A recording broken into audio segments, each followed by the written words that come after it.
Hi hello नमस्कार मु सौम्य आपण मानक स्वागत करुच्ची मो यूट्यूब चैनल सौम्य ब्लॉग्स को।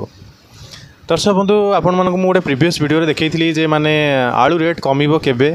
से ऊपर आज गोटे वीडियो कली वीडियो करन थांती भाबिली जे आलू रेटटा कमी जीवो तापर पुणी बाध्य होकी वीडियो कली कौन कि माने मु न्यूज रे देखिली जे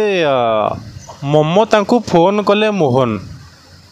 माने बड़ बड़ अक्षर लिखाई जे ममता को फोन कले मोहन माने आप विश्वास करें सरकार जेबेठू आसिला माने राजनीति रे एते अस्थिरता होती केवल खाइबा जिनस नुह माने सबू जिनस प्राइस गुड़ा बहुत बढ़ी जाइए। आज अवस्था कहीं माने गोटे लोक साधारण लोकर मन में निहाती भाव क्वेश्चन आसो आज ये अवस्था कहीं 2 दिन पूर्व न्यूज आसूँ जोगाण मंत्री कहते बीजेपी जे माने आमे आलूर समाधान करदेचु आमर पंजाब रू आलू आसुची उत्तर प्रदेश रू आलू आसुची तापर 2 दिन पर देखला बेलू एपटे ममता दीदी को फोन करुँच मोहन सरकार माने ये कि भाया राजनीति चली सी आपण फोन करूँ ना पर्सनाली सेगुड़ा न्यूज रे किसी देखेबार आवश्यक नहीं लोक मानकर केवल दरकार आलू रेट कमिबा। आज तापर आज भी आ गोटे जिनस आसिक रिसेंटली गोटे न्यूज पहुँची आलू उपर बर्तमान पियाज रेट बढ़ी जाइए। आपण मैंने गोटे थर चिंता करूँ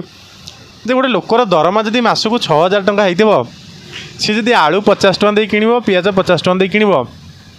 से इलेक्ट्रिक बिल केते टंका देबो डाली केते टंका आनिबो चाउल केते टंका आनिबो से चलिबो केमती गोटे लोकर आम ओडिशा रे तो प्राय पाखापाखि कहया गले 50 ରୁ 60% लोकंकर दरमा 7000 ରୁ 10000 भितर 7000 ରୁ 10000 भितर गोटे लोकर माने दरमाटे ता बाद किए कौन उपरी कर से अलग कथा जदि गोटे लोक साधारणतः 10,000 कि 15,000 टका कमाऊ सी आलू 50 टंका पियाज 60 टंका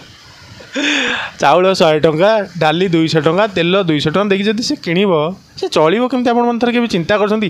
सरकार एप्रति संपूर्ण ध्यान देवा दरकार जे साधारण खाउटी मैंने केमती चलिए। 2 दिन तले पुणी न्यूज देखी जे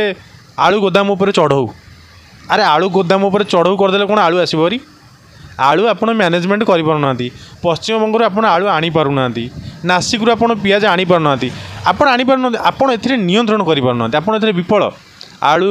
पियाज दरदाम आपण माने आप दरदाम रोकबार आप विफल आपड़ हुए तो न मानी पारती किंतु आपड़ ए सरकार जब आसला दरदाम नियंत्रण में पूरा विफल। नवीन पट्टनायक शासन ठीक ठाक थिला तो आलू कहीं आम केबे भी देखिनु जितेबाला भी जदि बाई चान्स केबे जदि आलू कि पियाज प्रोब्लेम हुए से किसी गोटे घंटा कि 4 घंटा कि गोटे दिन 2 दिन पे ये तो मुझे देखिबार तो 10 दिन है जे केतेबेला आलू मिले केतेबेला पियाज मिलूनी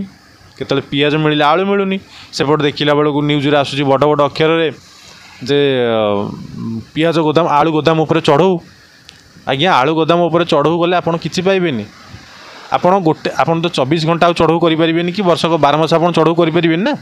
आपन को प्रथमे मैनेजमेंट उपर ध्यान देबा पड़िबो। आप मैनेजमेंट उपर ध्यान दौना आप केवल कहते रेल बजेट आसला आज्ञा रेल बजेट आसिले साधारण लोक फायदा हम एटा सबू जनसाधारण जानी लोक बंची तो रेल चलिए गोटे लोकटे माने बंचिले तो पुणी खाई पी बंचिले तो रेल जीव ना आप रेल प्रोजेक्ट 13 कोटी 12 कोटी 50 कोटी 100 कोटी आनले कौन हम आज्ञा आप तो आलू दरदाम माने आलू पियाज दरदाम नियंत्रण करना सरकार एप्रति ध्यान देवा दरकार दरदाम उपर नियंत्रण आणतु कहीं साधारण लोक ये चलुँच आज्ञा आलू पियाज तेल डाली चाउल ए लोक मैंने चलुँच लोक मैंने बंची आपड़ एसी कार बुलिले कौन हम आप एसी रूम शोले कौन हम आप दरमा कोटी कोटी टंका गोटे साधारण माने गोटे साधारण गरीब घर गोटे मलिमुंडिया लोकटे जो आज्ञा 500 टका कमाऊँगी से आलू पियाज 50 टका दे कि गोटे संभवपर कथा आपण मैंने सब जाणिकी भी अजणा कहीं कहते आज्ञा आप दरदाम नियंत्रण आपण हाथ में अच्छी आपड़ करूना आप लोक मानक हैरान कर खाउटी मानक आप हैरान कर मेंटाली माने खाउटी मानक मेंटाली इंटेंशनली आपण ही हैरान कर आज्ञा जदि आपणकर पश्चिमबंग सरकार सहित आपणकर किसी प्रोब्लेम रहा से आपण ही सल्व करेंगे साधारण लोक से कहीं सफर हे आप चढ़ऊ कर टीवी रे आसिक खाली भाषण दौरान माने मु देखिबार ये बीजेपी सरकार केवल भाषण देवा सरकार आप जो डबल इंजिन सरकार कले आप डबल रेट को बढ़ाई डबल इंजिन सरकार एमती चलेनी आज्ञा तो वीडियो करी न थांती भाविली जे पियाज रेट जो बढ़ीगला भाविली टिके वीडियो करके जनईदेवी दर्शक मानू जे ठीक कोभली भाव में राजनीति चली माने आपण पियाज बढ़ाऊँ आलू बढ़ाऊँ ताकू नियंत्रण करना एपण आप निजे आसिक आपणकर मंत्री कहीदेले जे आमे बिजुली बिल छाड़ करूँ सेटा भी कलेनी बेकारी समस्या पर कौन प्रकार ध्यान देलेनी ଯେତେବେଳେ ସକାଳୁ ମାନେ ଯାହା ଶୁଣିଲା ବେଳକୁ ରେଟ୍ ବଢ଼ି ଯାଉଛି। ଏଥିରେ ସରକାର ଏଥିରେ ସମ୍ପୂର୍ଣ୍ଣ ଦାୟୀ। ଏଥିରେ କୌଣସି ପ୍ରକାର ଦ୍ୱିମତ ନାହିଁ। ଏଥିରେ ସରକାର ସମ୍ପୂର୍ଣ୍ଣ ଦାୟୀ। ସରକାର ଏଥିପ୍ରତି ଟିକେ ଧ୍ୟାନ ଦେବା ଦରକାର ଯେ